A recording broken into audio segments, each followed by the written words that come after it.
আসসালামু আলাইকুম রহমতুল্লাহি ওয়া বারাকাতুহু। প্রিয় দিনী মুসলমান ভাই ও বোনেরা, আমরা যে কোনো ভালো কাজ করার সময়, বিশেষ করে আল্লাহর পথে চলার সময় আমাদের শয়তান নানাভাবে ধোঁকা দিয়ে থাকে। মনের ভেতর কোনো সাহস সঞ্চারিত হয় না।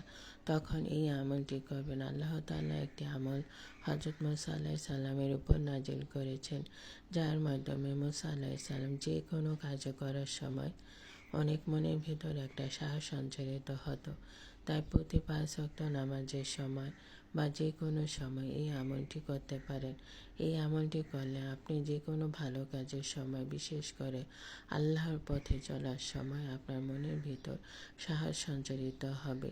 দোয়াটি হলো রব্বি ইশরাহ লি সাদরি, রব্বি ইশরাহ লি সাদরি, রব্বি ইশরাহ লি সাদরি। এই দোয়াটি অবশ্যই আমল করবেন এবং এই আমলটির মাধ্যমে আপনি যে কোনো ভালো কাজ, আপনি মনের ভিতরে একটা সাহস সঞ্চারিত হবে, ভয় ভীতি দূর হয়ে যাবে এবং আল্লাহ তাআলা আপনাকে সাহায্য করবে। আপনার আশেপাশে যত মুসলমান ভাই বোনেরা আছে তাদেরকে এই আমলটি করার জন্য অনুরোধ করবেন এবং আমার চ্যানেলটি সাবস্ক্রাইব করে দেবেন এবং এই দোয়াটি শেয়ার করে দেবেন, যাতে তারা প্রতিদিন এই আমলটি করতে পারে এবং শয়তানের বিভিন্ন ধোঁকা থেকে দূরে থাকার জন্য এবং যে কোনো মুসলমানদের উপকার করার সময় অবশ্যই এই আমলটি করবেন।